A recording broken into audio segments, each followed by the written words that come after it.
boa tarde. Está começando o Boletim Legislativo desta segunda-feira, dia 20 de novembro, Dia da Consciência Negra, feriado em todo o estado de São Paulo. E claro que a gente vai falar sobre essa data tão importante no jornal de hoje. E também sobre um projeto de lei aprovado que proíbe a nomeação para cargos públicos de pessoas condenadas por maus tratos a animais. Legislação importante para ajudar a combater essa prática tão cruel. E a gente começa o jornal de hoje falando sobre o Dia da Consciência Negra. A partir desse ano, a data é oficialmente feriado em todo o estado de São Paulo. Um avanço histórico na promoção da igualdade racial. Mas, afinal de contas, o Brasil evoluiu na luta contra o racismo? Agora, a gente vai ouvir a resposta de quem tem lugar de fala. O orgulho da ancestralidade, o Gabriel também expressa através do penteado. Para ele, o trançado é uma forma de expor a identidade. Quando eu faço uma trança ou quando eu faço um Marley, eu tenho certeza que eu tô muito bem. Eu vou em algum rolê assim e não tem tantas pessoas pretas, então eu chego lá assim, não, eu tô aqui. Então eu me sinto bem, me sinto forte assim, não deixo olhares assim, me deixar mais reprimida assim, então eu me sinto muito bem, muito forte. Ele trabalha nesse salão especializado em cabelo crespo.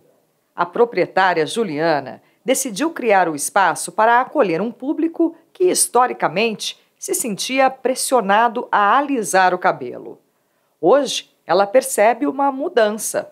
A gente vem de um racismo estrutural, né? Então, a gente já aprende desde cedo que tem que abaixar o cabelo, que tem que comportar o cabelo. Principalmente o cabelo crespo. E, com os anos e com o acesso à cultura, a gente sentiu a necessidade de ter uma voz. E aí foi onde a gente pôde realmente nos colocar no lugar de protagonista da nossa história. E aí paramos com essa coisa de querer alisar, de querer ser aquilo que a gente não é. E fomos no resgate da nossa ancestralidade. O que hoje parece natural é resultado de um processo de décadas de luta contra o racismo. E exatamente por isso, a empresária defende que o 20 de novembro é dia de celebrar. Às vezes a gente acredita que é uma data, somente um feriado, mas as pessoas estão se movimentando, está surgindo novas leis, novas possibilidades para essas etnias, né, negras, indígenas. Então a gente vê a necessidade de realmente ter uma data para reforçar as conquistas e avançar ainda mais naquilo que a gente precisa conquistar. Esse ano, o Dia da Consciência Negra foi oficialmente instituído como feriado no estado de São Paulo. A data é uma alusão à morte de Zumbi dos Palmares, líder da resistência à escravidão. Uma lei federal de 2011 já havia criado a data, mas cidades e estados poderiam ou não reconhecer o Dia da Consciência Negra como feriado. Presidente da Comissão da Verdade sobre a Escravidão no Brasil, a advogada Maria Fernanda Ambrósio considera a legislação estadual um avanço na busca pela igualdade racial. Seguimos na história como sendo deixados de lado pela construção do nosso país. E o 20 de novembro ele vem exatamente para quebrar essa visão, para mostrar a nossa contribuição para a sociedade e para comemorar a população negra, que é uma população de luta, de resistência, de resiliência, né? E ressignificar, né, essa condição da população negra. A Câmara Municipal também classifica a medida como progresso e reforça a necessidade da criação de políticas públicas que favoreçam uma cultura de respeito e de reconhecimento da contribuição dos negros para o desenvolvimento do país. O negro também fez muito por nosso Brasil, né? Principalmente para a nossa cidade também. Sabemos que existe o preconceito no nosso Brasil, o preconceito ainda existe, mas é através de políticas públicas, através de projetos, através de bate-papo, de conversa, isso terá que dar um fim, né? porque agora os negros têm direito à bolsa de estudo, pós-graduação. Essa é uma medida concreta para que os negros tenham aí condições de estar buscando os melhores empregos, né? Buscando ficar na academia, né? Ser um dirigente de uma universidade. Mesmo com os avanços, é preciso reconhecer que muitos passos ainda precisam ser dados. Apesar das novas gerações estarem mais conscientes, especialistas não têm dúvidas de que a educação é o caminho. Em janeiro desse ano, a Lei 10.639 completou 2 décadas. Ela determina o ensino da cultura afro-brasileira nas escolas do país. Mesmo assim, 20 anos depois, isso não acontece como deveria.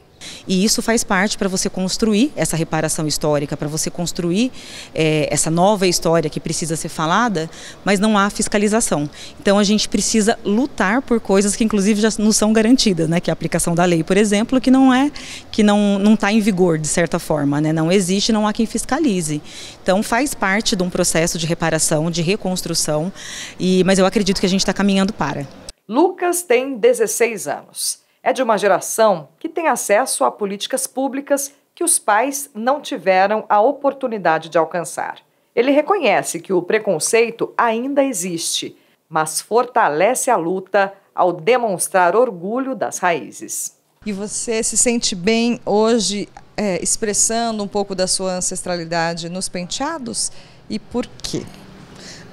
Eu me sinto bem porque é algo bonito, é algo que eu gosto, me faz me sentir mais eu também, mais empoderado, mais preto, mais... é isso. Ainda nesse tema, o Senado aprovou a ampliação da lei de cotas, a revisão da lei, e inclui quilombolas e novos critérios socioeconômicos.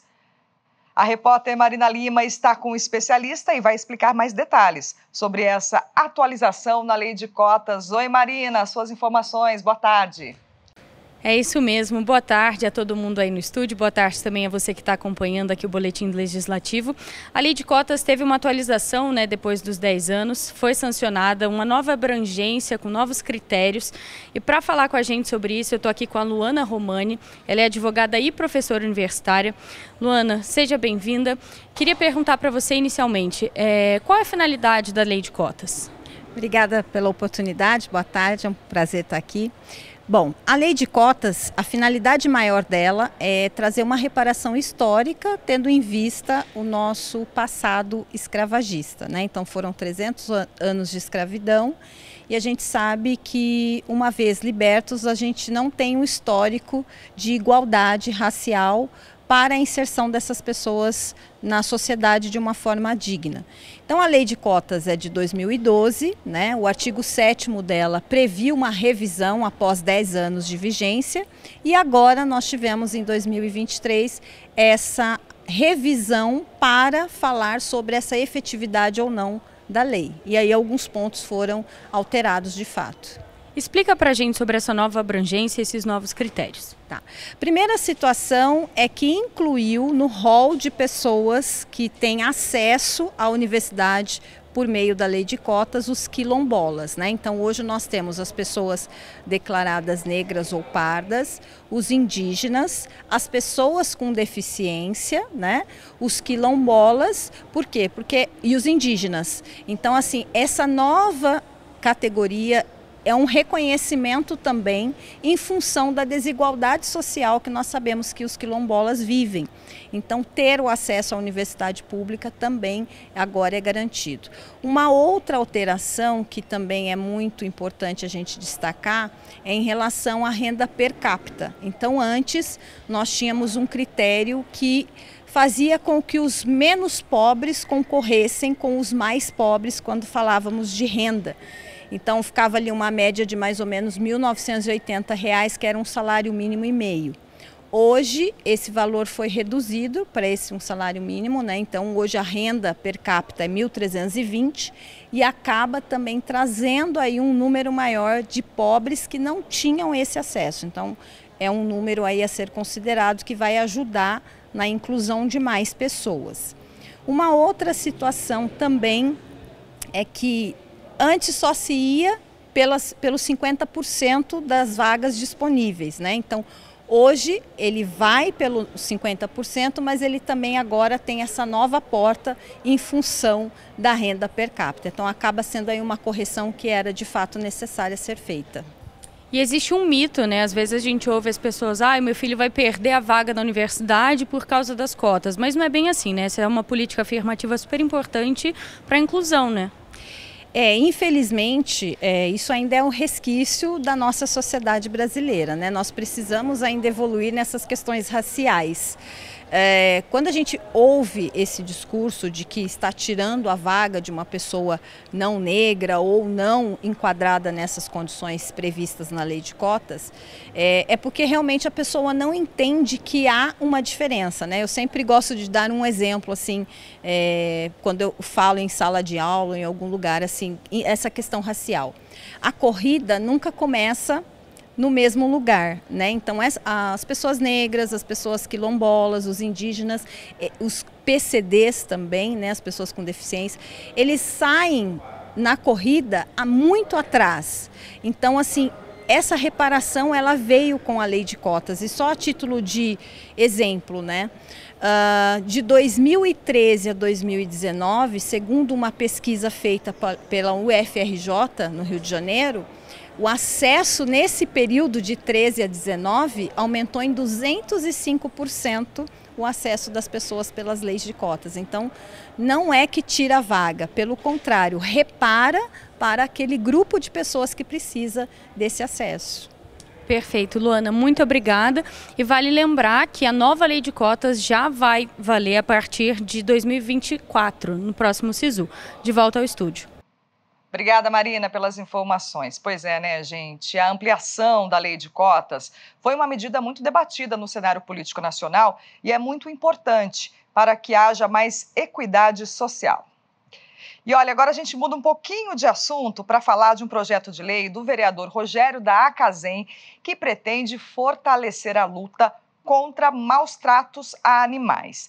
A medida proíbe que pessoas condenadas por essa prática assumam cargos públicos no município.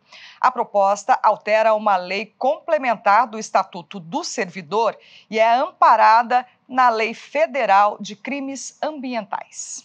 A falta de cuidados e o abandono dos animais agora tem uma punição ainda mais séria em São José. Um projeto de lei de autoria do vereador Rogério da Acazem, aprovado pela Câmara, veda a nomeação de condenados por crimes ambientais para cargos públicos no âmbito da administração municipal. A lei, além de trazer maior eficácia de proteção aos animais, ela também traz consciência para aquelas pessoas que usam de tais práticas, para que, caso no futuro pense em trabalhar numa repartição pública, ela tenha consciência que se ela estiver fazendo isso ou se ela fez, ela jamais vai poder participar de um concurso, né, ou estar no órgão público trabalhando. A medida vale a partir do trânsito em julgado da sentença penal condenatória, ou seja, quando a sentença se torna definitiva. Segundo o texto da matéria, os setores competentes da administração pública deverão exigir, antes da nomeação, a certidão de antecedentes criminais. Na verdade, é uma lei complementar e ela vem trazer maior eficácia de proteção ao animal, mas também às repartições públicas, para que pessoas que maltratam animais, pessoas que fazem esse tipo de maldade, venham de repente trabalhar com pessoas, né, com vidas. Então, se a pessoa maltrata animal, o que ela fará com a pessoa numa repartição pública, né? Então, esse é o principal objetivo da lei, proteger os animais, proteger as repartições públicas e também vidas. No Brasil, o abandono de animais é crime desde 1998. Em 2020, com a aprovação de uma nova lei federal, houve aumento da pena para o crime de maus tratos, que passou a ser de reclusão de 2 a 5 anos, além de multa e proibição da guarda quando se trata de cão ou gato. Mesmo assim, a punição ainda é vista como branda pelos especialistas. A Fernanda é presidente da Comissão de Meio Ambiente da OAB de São José dos Campos e acompanha a causa há mais de 10 anos. Ela comenta que ampliar as restrições, mesmo que no âmbito municipal, é importante para trazer mais segurança para os animais. Então, quando você traz para o âmbito municipal a impossibilidade de acessar um concurso público por conta de um trânsito em julgado de uma sentença por condenação de maus tratos, você está estimulando para que não ocorram esse tipo de situação, para dar uma penalidade maior, uma amplitude da pena para esse tipo de situação. Então, eu vejo com bons olhos essa situação. A lei de crimes ambientais, no artigo 10, ela já previa que pessoas condenadas por qualquer crime que esteja dentro dessa lei não pudessem contratar serviços públicos, né? Por exemplo, participar de uma licitação. Porém, ainda a pena é baixa. A presidente da Comissão de Meio Ambiente explica que para que haja redução no número de crimes e solução de problemas como esse, é preciso pensar no chamado tripé da sustentabilidade. Para a gente ter um desenvolvimento sustentável, a gente precisa alinhar, ter equilíbrio em 3 fatores. O econômico, ou seja, tem que ser sustentável de forma econômica, o ambiental e o social. Então, não existe desenvolvimento sustentável sem que o lado social seja enxergado, assim como não existe sem que a conta feche, assim como não existe sem a preservação ambiental. Então, nós temos que equilibrar esses 3 fatores para aí sim, conseguir atingir o desenvolvimento sustentável. Para o vereador Rogério da Cazem, é importante que o poder legislativo esteja atento e trabalhe para que os animais domésticos e silvestres sejam tratados com respeito e dignidade. É muito importante ter essas medidas de proteção aos animais, porque nos últimos dias nunca se ouviu tanto falar em maus tratos aos animais como nos dias de hoje. E um caso assim que está muito em evidência, muito recente, é o caso daquele cãozinho Fox, que foi atacado por outro animal e teve a sua mandíbula arrancada e infelizmente veio a falecer. Então os animais são criaturas de Deus que merecem, né, proteção e um olhar do poder público também, políticas públicas para eles. E você sabia que no Brasil há mais de 1.600.000 motoristas e entregadores de aplicativos? Pois é um número gigantesco e o que mais preocupa é que todos esses trabalhadores enfrentam jornadas exaustivas, mas não têm direitos bem estabelecidos. Quem trabalha com isso aguarda ansiosamente que a profissão seja regulamentada. Metade do orçamento do Tiago vem das entregas que ele faz como motociclista de aplicativo. Mesmo com experiência, ele reconhece que corre riscos na rua e percebe que muitos iniciantes começam a exercer a função sem preparo. Por isso, Tiago defende que as empresas ofereçam treinamento. Vou dar lá 6 meses para os motoboys se adequarem, placa vermelha, faixa refletiva, colete. Se regularizou, beleza, agora vamos dar curso para esses meninos de direção defensiva. E isso, acredito que vai ser primordial para que as pessoas não vejam tantas fatalidades. Esse é um dos questionamentos sobre a responsabilidade das empresas de aplicativo. Como ainda não há uma regulamentação, os motociclistas são considerados prestadores de serviço. Atualmente, no Tribunal Superior do Trabalho, existem 342 processos de trabalhadores que recorreram à Justiça para que as empresas reconheçam o vínculo empregatício. Mas ainda não há entendimento. Por isso, especialistas discutem a necessidade de uma regulamentação. Para os que entendem que há um vínculo de emprego, aí temos que pensar que aplica-se a CLT, preenchendo todos os requisitos. Caso contrário, seria um prestador de serviço autônomo. Então a discussão no tribunal está dividida, não há um posicionamento firmado e definitivo se esses trabalhadores são empregados ou não, isso no tribunal. No atual modelo, o entregador tem autonomia para fazer os horários e recusar viagens. Assim, são classificados como profissionais autônomos. Mas o diretor da Associação dos Motoboys do Vale do Paraíba e Litoral Norte ressalta que os motociclistas não têm autonomia para definir o valor que irão cobrar. Ele que determina o valor e tem aplicativo também que tem um motoboy fixo, com horário agendado para eles ficar na rua. E isso daí também caracteriza como CLT. mas eles falam que são autônomos, mas ele tem a obrigação de cumprir o horário, de ficar num determinado lugar, não pode sair. Se ele sair, parece que ele paga a multa. A relação das plataformas com os entregadores divide opiniões. Parte dos juristas acredita que há um controle da mão de obra por parte das empresas e, assim, os motociclistas estariam subordinados aos aplicativos, o que comprovaria um vínculo empregatício. Para esse advogado, motociclistas estariam em uma categoria intermediária, nem CLT, nem autônoma, e por isso a discussão sobre os direitos trabalhistas deve ser pensada com equilíbrio. Eu acredito que irá ficar no meio termo, que não será nem empregado, nem um prestador de serviço autônomo, um prestador de serviço informal. Será algo intermediário. Ao meu ver, eu acredito também que seja algo mais vantajoso para explorar dessa forma, pois se falar que é empregado, sabemos que a discussão em relação à aplicação da CLT para todos esses trabalhadores poderia inviabilizar a atividade dessa categoria para determinadas empresas. Não são todos que teriam a possibilidade de fazer o registro na carteira de trabalho de todos esses trabalhadores. E, ao mesmo tempo, a gente tem que pensar também que essas pessoas não podem ficar na informalidade. Eles precisam de um respaldo legal. Mas também a gente não pode, por exemplo, ele prestou o serviço, está dirigindo uma moto, se acidentou. Está na informalidade, como é que fica a situação dele? Dados da Associação Brasileira de Mobilidade e Tecnologia indicam que cerca de 1.200.000 pessoas no país trabalham com entrega para aplicativos. 97% são homens, pardos ou negros e com idade média de 33 anos.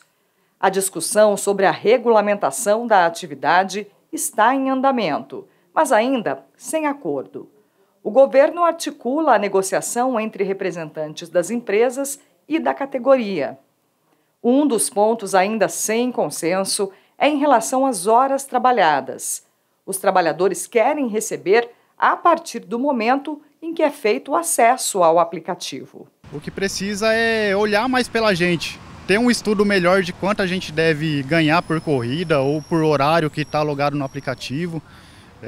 A segurança também, colocar um projeto de segurança para, até pela falta de experiência de muitos que estão entrando aí, sofreu acidente, tem que se virar, muitos saem pedindo vaquinha em grupo, porque não tem nem a informação e não tem nenhum respaldo do aplicativo. O aplicativo simplesmente fecha os olhos. A Câmara Municipal considera a regulamentação um passo fundamental para proteger os profissionais e garantir uma relação justa entre empresas e quem presta o serviço. Acho que todo trabalhador tem direito a ter o seu garantias trabalhistas, né? Seja ali na parte de acidente, previdenciário e assim por diante.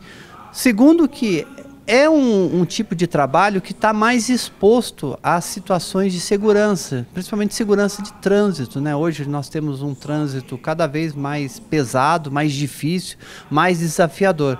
Então, fazendo essa regulamentação e eles tendo esse direito, eu creio que nós teremos também aí uma regulamentação mais equilibrada para o setor e aí trabalhadores também mais satisfeitos. O reconhecimento trabalhista é importante porque eles vão ter todos os direitos que os motofrentistas podem ter. Por exemplo, acidente, quem que vai cobrir, como que essa pessoa vai ficar afastada, que eles são autônomos, eles têm que ter uma garantia trabalhista. Autônomo é complicado, se trabalha ganha, se não trabalha não ganha, se fica doente, se tem um acidente, daí. Então acho que é importante, aí está a chave da questão. Em São José dos Campos, os vereadores também discutem políticas públicas que garantam mais segurança aos motociclistas. Uma das medidas foi o projeto de lei aprovado que autoriza a Prefeitura a implementar as chamadas faixas de retenção, que já estão em funcionamento na região sul da cidade. Essa faixa, ela ajuda pelo fato de que quando está aquele trânsito, vamos supor ali no horário de pico, fica muitos carros. O motoboy entra num corredor, pode passar quando os carros estão parados, vai à frente e ele sai primeiro. Você tem menos possibilidade de tomar uma colisão e vir ao chão e sofrer um acidente grave. E a gente continua pautado no meio jurídico. Toda segunda-feira temos um quadro aqui no Boletim só para tirar dúvidas da população sobre aquelas curiosidades que envolvem os nossos direitos. Vamos ver a dica de hoje?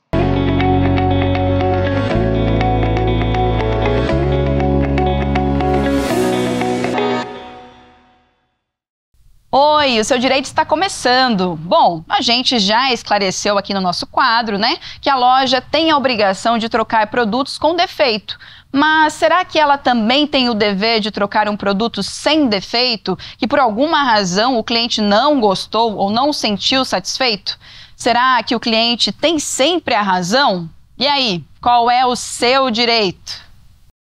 Não existe imposição legal para troca de produto em razão da desistência, tá? A única previsão que a gente tem é de compra remota, feita através de telefone ou de internet. Aí a gente tem um prazo de 7 dias para a desistência da compra.